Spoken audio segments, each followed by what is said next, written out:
Hello everyone, আমি আবার চলে আসলাম তোমাদের কাছে আরেকটা রেসিপি নিয়ে। তো আজ বানাবো পটলের পুর ভরে পটলের দোরমা। তো দেখো আমি প্রসেসটা কিভাবে করছি।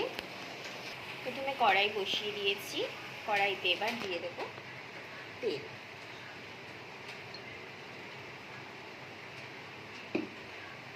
তেলটা একটু গরম হলে পটলগুলো হালকা ভেজে নেব, হালকাভাবে। পটলগুলো যাতে খুব বেশি সেদ্ধ না হয়ে যায় সেরকমভাবে ভাজতে হবে। তেল আমার গরম হয়ে গেছে, এবার আমি পটলগুলো একে একে ছেড়ে দেবো।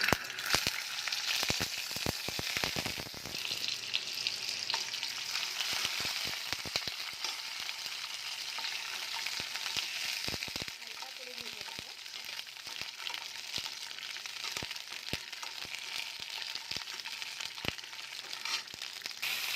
আমার হালকা করে ভাজা হয়ে গেছে, এবার পটলগুলোকে আমি তুলে ঠান্ডা করতে পারছি। তেলটা যতক্ষণ গরম হচ্ছে ততক্ষণ আমি তোমাদের একটা মশলা দেখিয়ে দিই। এর মধ্যে আমি পটলের যে দানাগুলো ছিল সেই দানাগুলোকে বের করে আমি ওগুলো ফেলে দিইনি। ওগুলোর সাথে একটু নারকেলের সঙ্গে একটু লঙ্কা আর একটু আদা রসুনের পেস্ট দিয়ে আমি ভালো করে মিক্সারে মিক্সড করে নিয়েছি। আর সঙ্গে রেখেছি একটুখানি গ্রেট করা পনির। যেহেতু পনির দিয়ে পুরো তরকারিটা করব, এই কারণে একটু গ্রেট করা পনির রেখেছি। এবার চলো, তেল গরম হয়ে গেছে, একে একে উপকরণগুলো তেলের মধ্যে ছেড়ে দেব। এবার আমি তেলে ওই মিশ্রণটা ঢেলে দেব। দেখো মিশ্রণটা আমি দিয়ে দিয়েছি তেলে। পনিরটাকেও আমি অ্যাড করে দেবো এর মধ্যে।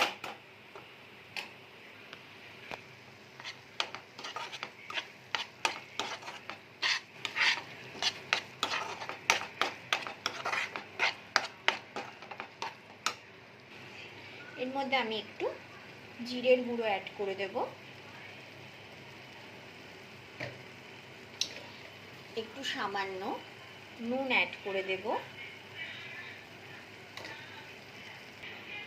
একটু হলুদ অ্যাড করে দেব কালারের জন্য, একটু লঙ্কার গুঁড়ো দিয়ে দেব,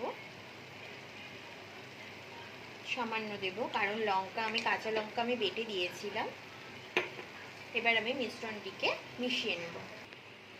এই পর্যায়ে মিশ্রণটার মধ্যে আমি একটু গরম মশলা অ্যাড করে মিশিয়ে নেব। মিশ্রণটা আমার হয়ে গেছে, এবার আমি নামিয়ে ঠান্ডা করে নেব। চলো আবার গ্যাসটাকে ধরিয়ে নিই।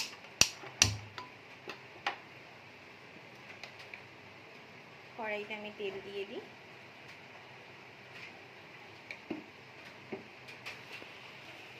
এইরকম করা হয়েছে, পটলগুলোকে পুর ভরে আমি রেখে দিয়েছি।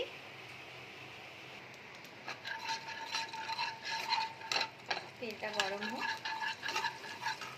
যতক্ষণ পুরটা ঠান্ডা হচ্ছিল ততক্ষণ আমি একটা পেস্ট বানিয়ে রেখে দিয়েছি। এর মধ্যে নিয়েছি অল্প একটু চারমগজ, 4-5টা কাজু বাদাম, 4-5টা কিশমিশ আর 2 চামচ টক দই। এই পেস্টটাই এর মধ্যে যাবে। তো আমার তেল গরম হয়ে গেছে, আমি গোটা গরম মশলা দিয়ে দিলাম।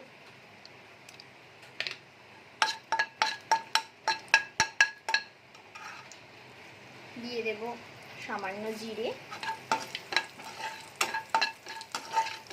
ভালো করে নেড়ে নেব।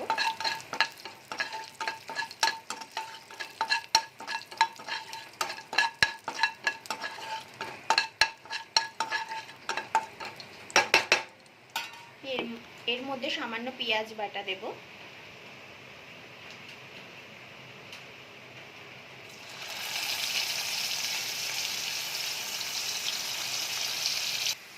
দেব একটু জিরের গুঁড়ো,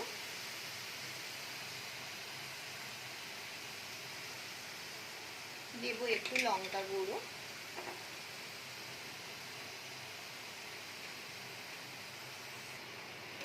দেব সামান্য আদা রসুনের পেস্ট। মিশ্রণটিকে ভালো করে আমি কষিয়ে নেব। এটা আমার ভাজা হয়ে গেছে, এবার আমি দইয়ের পেস্টটা দিয়ে দেব। দেখো মিশ্রণটা থেকে এবার তেল বেরোচ্ছে, ভালো করে কষানো হয়ে গেছে। এবার আমি জলটা দিয়ে দেব, ভালো করে নাড়িয়ে নেব, জলটাকে ভালো করে মিশিয়ে ফুটতে দেব। দেখো মিশ্রণটা একটু ফুট ধরেছে, আমি একে একে পটলগুলোকে ছেড়ে দেব।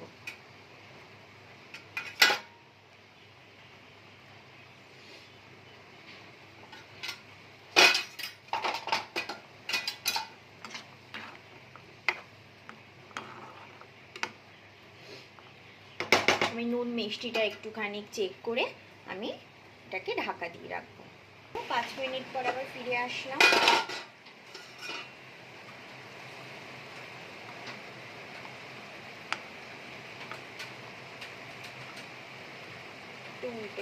একটু উল্টে দিয়ে দিই, চারিদিকটাই ভালো করে সেদ্ধ হয়ে যাবে।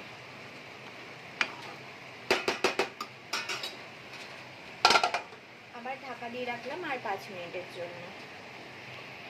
দেখো আমার পটলগুলো সেদ্ধ হয়ে গেছে, এবার আমি এতে ঘি আর গরম মশলা অ্যাড করে দেব। দেখো আমি ঘি আর গরম মশলা অ্যাড করে দিয়েছি, এবার একটু নাড়িয়ে দেব। বেশি নাড়ালে পুরটা ভেতর থেকে বেরিয়ে আসবে, খুব আস্তে হালকা হাতে নাড়াতে হবে।